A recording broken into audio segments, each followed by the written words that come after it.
Hi guys, I'm Avni, part of the code team in Ink and Metal, and this is session 3 of the crash course. So diving right in, first talking about strings.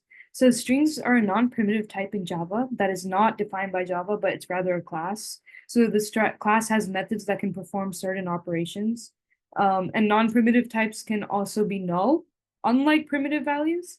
So having the null as a variable definition is something that can only happen in non-primitive values. And they always start with an uppercase letter and most have the same size. So they're usually not like super big. And when you're declaring a string, it's literally just this like the class name string, the variable that you want to keep it, and the string itself within quotations. So as you can see, that's exemplified right here. And then you can just print it out by using my name, which is the variable name. So let's try it. So try to create a variable to represent a character and a variable to represent a string. Then print each in separate print statements. So the output would be first a character and then a complete string.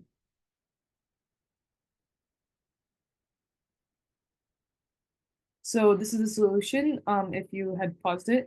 So basically you would have your calling method and then you'd have char A is A because char is your character class. And then you have string B, which is your variable name, equals to quotations, this is my super cool string. Then you'd print A and you'd print B. So this A prints literally A and B prints this is my super cool string. Notice how in char you have single quotes, while in string you have double quotes. That's something to remember based on syntax for Java. Now, going on to string methods. So there are multiple methods and different applications of it. So first, in the function, you have a block of code that can only run when you call them, and you can pass the data into it, and the data is inside the parentheses are parameters. So you can have a parameter that is a string. So for example, concatenation is joining strings together end to end to create a new string. So when you're joining multiple strings together, you're putting them together, and that process is called concatenation. So an example here is when you're printing hello, that's one string. Then you're adding my name is Raghav. So hello plus my name is Raghav. This is one string and this is one string. So then the output would be hello, my name is Raghav. The plus within the string but it is not enclosed in any quotation, represents the addition symbol. So this is not going to print out because it's not within the quotation string. Hello is string 1 and my name's Raghav is string 2. So the space after the quotations is still important over here because you're making sure that it's actually inputting what you want. So finding the length of the string is something else that you can do with your string methods. It's used within the functions, and it tells you how many characters are within the string, excluding your starting single or double quotes, and add additional spacing. So when you're doing this, you're gonna have print 5 because you'll have 5 letters that will show. So notice that the function does not work with a character since it's a primitive data type. So characters are primitive and then strings are non-primitive. And when your string is non-primitive, you can have the string length, but your char is literally going to be one character. So more methods. Right now we can look at several ones. So these are a few key ones. And after this, we'll try it out in the IDE. So char at index. So this looks at which slot is at each char. Then looking at contains string, this is when you're having the method that you have contains a string. It's like you can add it to your function and you can see what it outputs. So then you have dot equals ignore case in the string. So remember that you're using non-primitive data types in this, and you're going to be ignoring case. So regardless if it's Avni with a capital A or Avni with a lowercase a. Then dot index of string.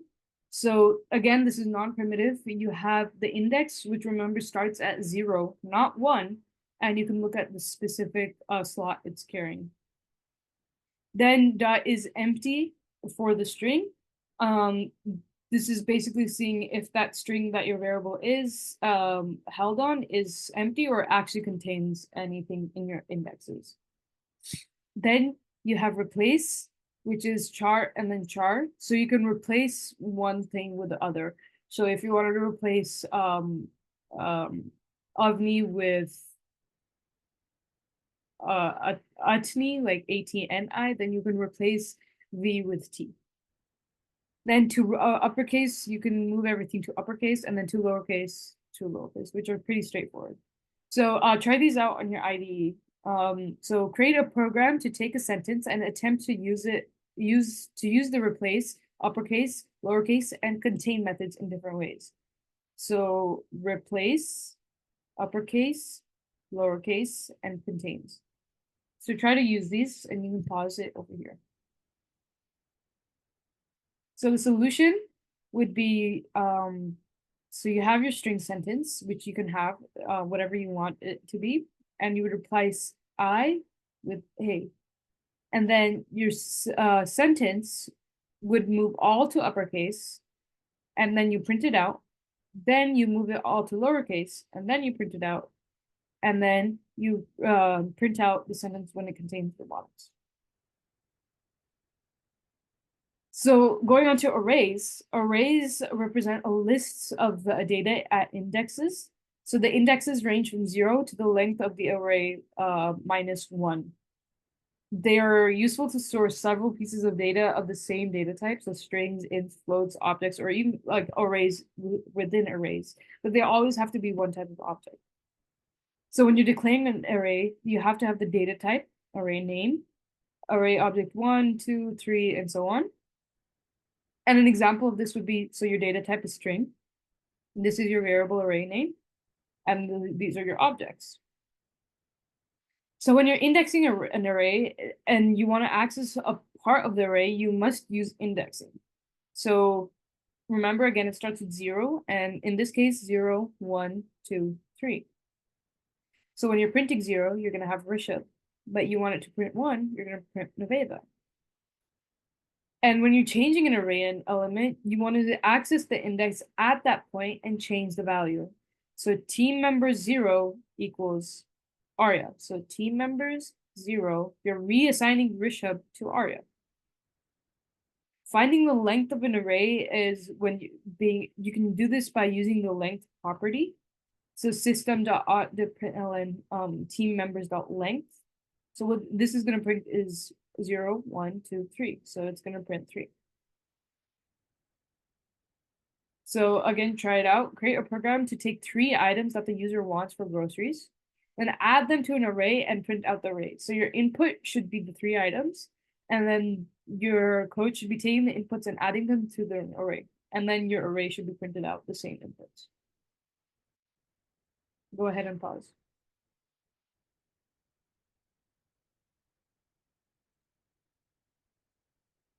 So this would be the solution. You would have the scanner, which is how you're going to be able to read the inputs in the first place.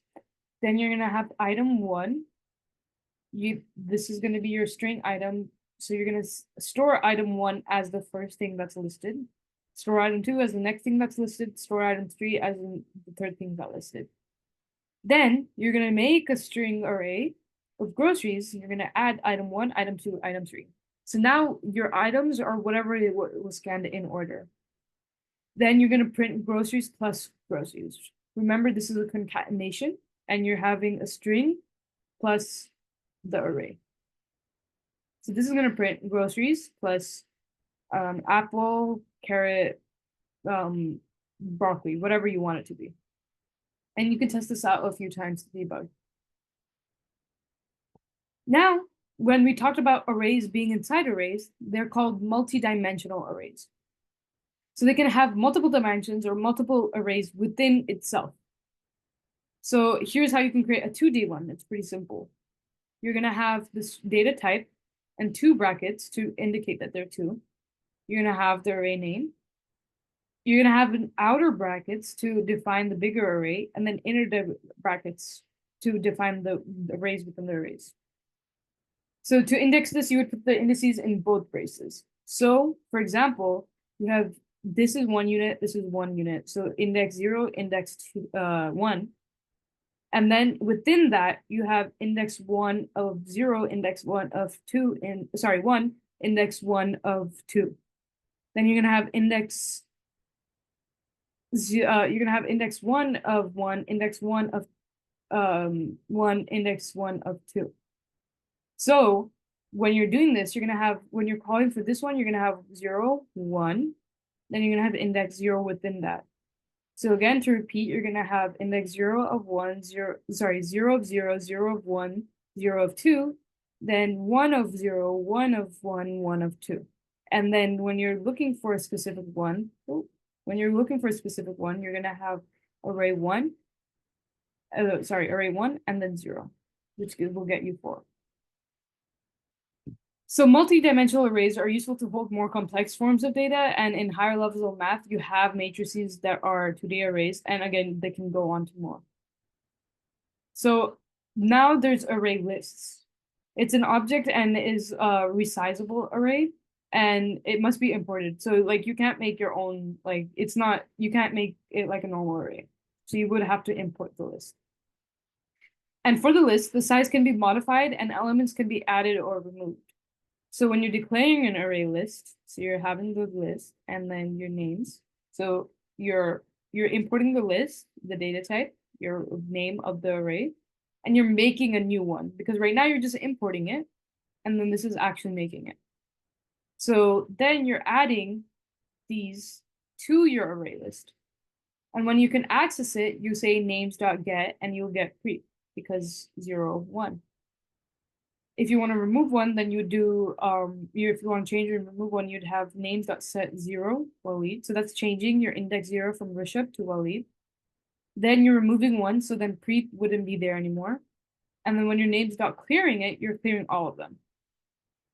You can get the name size with the name of the array list dot size, and you can use integer, string, boolean, and etc. as types for your array list. It does not have to be just strings. Now, going on to hash maps, they're similar to array lists, but they must be imported by the library, but it stores key value pairs. So like think of a dictionary. A word corresponds with a definition. You won't be able to get the context of the definition without the word and vice versa. So when you create a hash map, you're having the 2 data types that you need, the name, and then you're making the new hash map. Then you're gonna put Harry Potter, J.K. Rowling, then you're gonna put Percy Jackson, Rick Gordon. Now show how see how these are paired together while these are paired together, and without each other, you won't get the context. So when you're pairing it string and string, you're gonna have Harry Potter, J.K. Rowling. You can also have it with like a number integer and then string. So you can have like 1 the sorcerer's stone, and then that would be paired together. And then when you're accessing it, you would have to get books.get Percy Jackson, and that would give you Rick Riordan because they're paired together. When you're removing an item, you can just do books.remove Harry Potter, and or you can clear the entire thing. So to get the size, you can just do books.size, and you can use any data type used for array lists and hash maps. So again, it doesn't have to be just string. It can be numbers, or sorry, int string, char string, char, whatever you want. So you guys try to do this. So ask the user for a state name, 1 of 5 that you choose, then print out the capital of the state using a hash map. You can pause here.